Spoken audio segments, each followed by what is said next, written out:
So we're going to do part 2 of this video, or this series, and we're dealing with the inverse. And again, our function that we're talking about is x plus 2.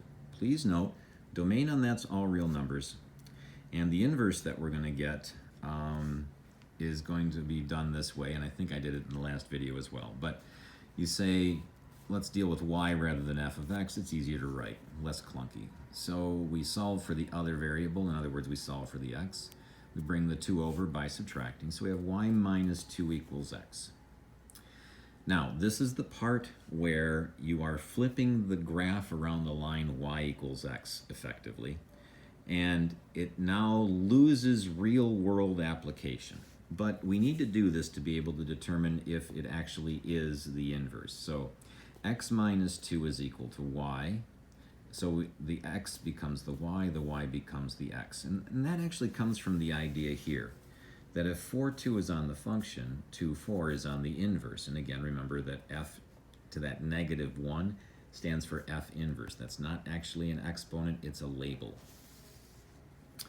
And what you do is you do f composed with g, and then you do g composed with f. And both of them have to, if you start with x, have to give back the x that you plugged in. Now, algebraically, the way this works is the following. You take the x plus 2, you kick the x out. So you just write these parentheses where the x was, and then put plus 2. And then you grab the function that is g of x, and you put it in place of, or in that set of parentheses. So you have x minus 2 plus 2. Now there isn't a number to distribute other than 1, so you pass that 1 through, the parentheses drop off, you add your 2's and you get x. Now think about values. So you take 4 from the domain of g, so 4 minus 2 is 2. Add 2 on, you get back to 4. Is that the same value that you started with? Is the 4 that you plugged in the same as the 4 that you get out? Is it the same value that you started with? And the answer is yes. Okay. Now, I put down key. The value you start with is the value that you end with. All right. Now you've got to do Goff. So you do fog and Goff.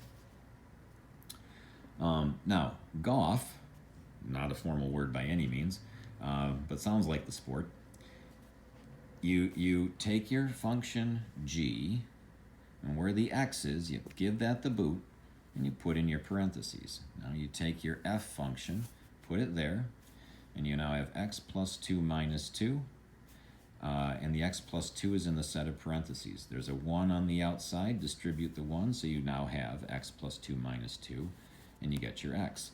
And if you check some values, so you take domain, you take a number from the domain of f, negative 2. All right, well, we'll plug negative 2 in here. Negative 2 plus 2 is 0. 0 plus negative 2 is negative 2. The value that you started with is the value that you end with. All right. Now, there are some quirks in here, but part of the reason this works so well is that both of the domains that you worked with are all real numbers.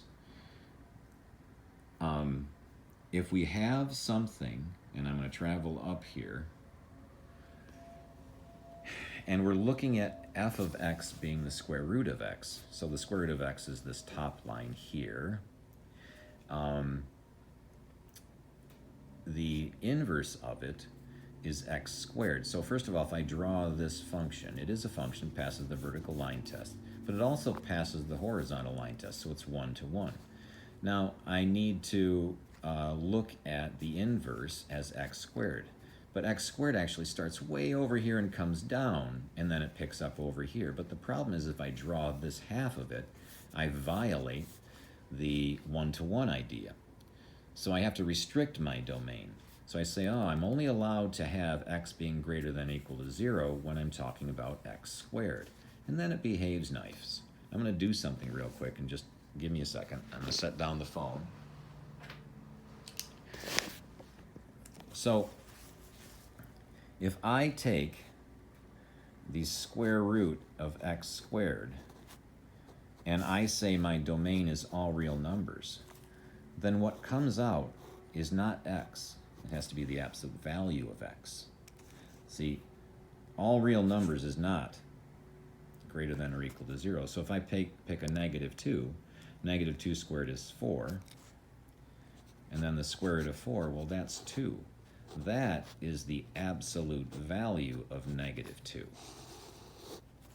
So I have to realize that this restriction of the domain is very, very significant. I need that to be greater than or equal to 0. And when it does get restricted like that, then the square root of x squared is just plain x, like what you've learned historically. Okay, I'm going to stop the video here and see if there's anything else that we need.